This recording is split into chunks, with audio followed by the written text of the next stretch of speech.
In summer, forest fires around Athens have become common, and they're growing more and more severe.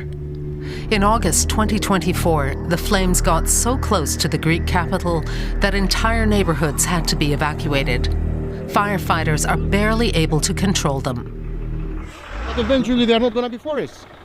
Is this what we want? No, I don't want that. I don't want that for me, I don't want that for my children, for my guys later. I don't want that. I want to have the forest, I want to see the trees, I want to see the forest. Today, the fireman and his colleagues are taking part in a drill. But these volunteers could face a real fire at any moment. And wherever they go, they see the signs of previous blazes. Greek summers are getting hotter and drier, and the capital, with almost 4 million residents, continues to expand into the surrounding forest. It's preventive measures that have to be taken. It's preventing job that needs to be done. For the Greek government, prevention has recently come to mean drone surveillance of the woodlands around the capital. But the Greek Prime Minister suspects this alone will not be enough to prevent major fires. We must tell citizens that when it comes to the climate crisis, the most difficult times lie ahead of us. We must be ready and prepare for the worst possible scenarios, making sure we improve every year. The anti-fire period shouldn't stop. For me, it should be. Now it's from 1st of May until 31st of October. Extreme weather researcher Kostas Lagovardos says Athens is stuck in a climate trap.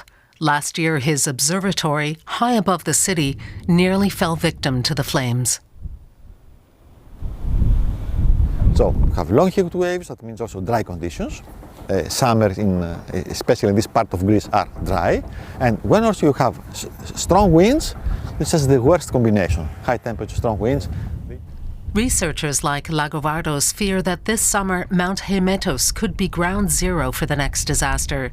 Using models, they've calculated how a blaze starting there and heading for the sea could engulf entire city districts in just hours. To have a picture, an estimate of how the fire would spread under a certain scenario. So if you have this information, you can better prepare and deploy your firefighting resources to protect civilians' properties and, of course, the environment, etc.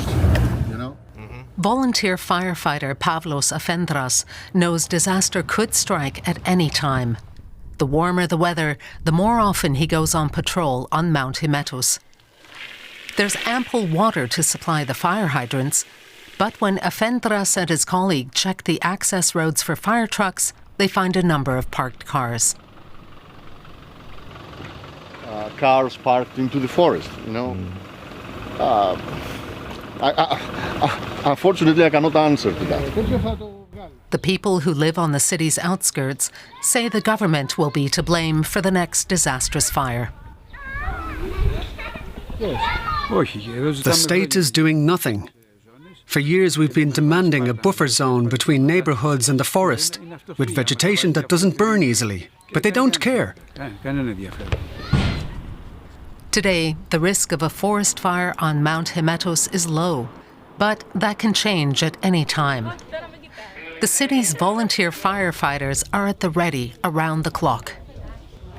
It has become the need for volunteer firefighters, or even for firefighters. It's huge, it's big. It's bigger than before, definitely. Why? You do have the climate change, you do have these thermal shocks with these heavy and high temperatures during the summer. So definitely you need people that they can secure, that they can assist, they can help.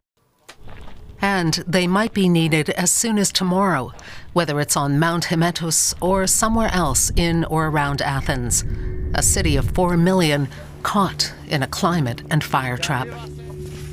Break the container.